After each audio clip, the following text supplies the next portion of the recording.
उत्तर प्रदेश के बरेली में 50 किलोमीटर के दायरे में 7 महीने के अंदर एक के बाद एक करके 9 महिलाओं की हत्या कर दी गई और एक के बाद एक करके हो रही इन वारदातों ने पुलिस महकमे में हड़कंप मचा दिया। बता दें कि इसके बाद पुलिस ने आरोपी की तलाश करनी शुरू कर दी और बरेली पुलिस ने इसे ऑपरेशन तलाश नाम दिया। आरोपी की खोज के लिए 22 टीमें गठित की गई और इन टीमों ने एक 1500 सीसीटीवी की फुटेज खंगाली और इसके बाद भी आरोपी का कोई भी पता नहीं लग पाया। इसके बाद बरेली पुलिस ने 600 नए सीसीटीवी लगवाए, 1.5 लाख मोबाइल नंबरों से सस्पेक्ट का डेटा खंगाला गया और पुलिस को आम इंसान का रूप देकर बॉडी वॉर्न कैमरे के साथ तैनात किया गया। तब जाकर सीरियल किलर कुलदीप गंगवार पकड़ा गया और इसके बाद पूछताछ में आरोपी ने जो खुलासे किए उससे पुलिस अफसर भी हैरान है।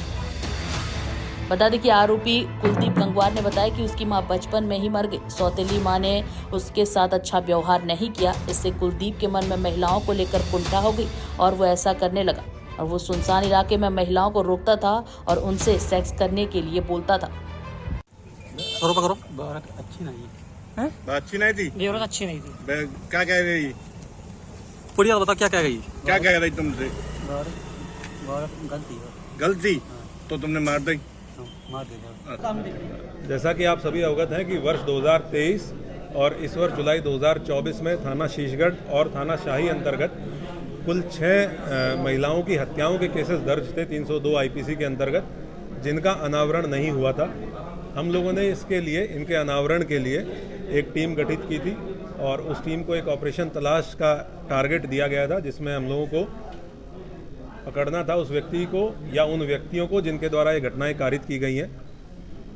हम लोगों ने आज इन घटनाओं का अनावरण करते हुए अभियुक्त को गिरफ्तार किया है। इन सभी घटनाओं में एक ही अभियुक्त शामिल था, जिसका नाम है कुलदीप पुत्र बाबूराम।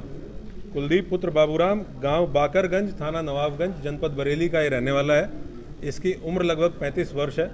इससे कल शाम को 6 बजे इसको गिरफ्तार किया गया है पुलिस के द्वारा। तब से लेकर अब तक इससे पूछताछ की गई है। पूछताछ में तथ्य प्रकाश में आए हैं कि इसके द्वारा ये 6 की 6 घटनाएं कारित की गई। इन 6 घटना स्थलों पे ये पुलिस को लेके गया है। इसके द्वारा एग्जैक्ट घटना स्थल दिखाया गया है कि किस जगह पे इसने घटना कारित की। घटना कारित करने का तरीका भी इसके द्वारा बताया गया है। उन सब की हम लोगों ने वीडियोग्राफी की है, जो कि एविडेंस के रूप में विवेचना के दौरान इस्तेमाल किया जाएगा। इसका जो पारिवारिक बैकग्राउंड है वो ये पता चला है कि इसके पिताजी की 2 शादियाँ हुई थी और जो इसकी सगी माँ थी उनके साथ इसके पिताजी के द्वारा मारपीट की जाती थी। कुछ समय ऐसा था जब इसकी सगी माँ और सौतेली माँ दोनों उसी घर में रहती थी। उस दौरान इसके पिताजी के द्वारा इसकी माँ के साथ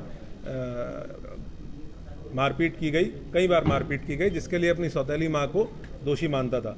उसके बाद वर्ष 2014 में इसकी शादी हुई। इसका जो हिंसक नेचर था वो अपनी पत्नी के साथ भी जारी रहा और कई बार ऐसा हुआ कि ये हिंसक हुआ और इसने अपनी पत्नी के गले को भी दबाने का प्रयास किया।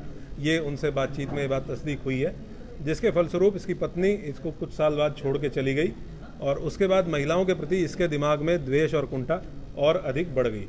जो पिछले 1 सवा साल में इसके द्वारा घटनाएं की गई हैं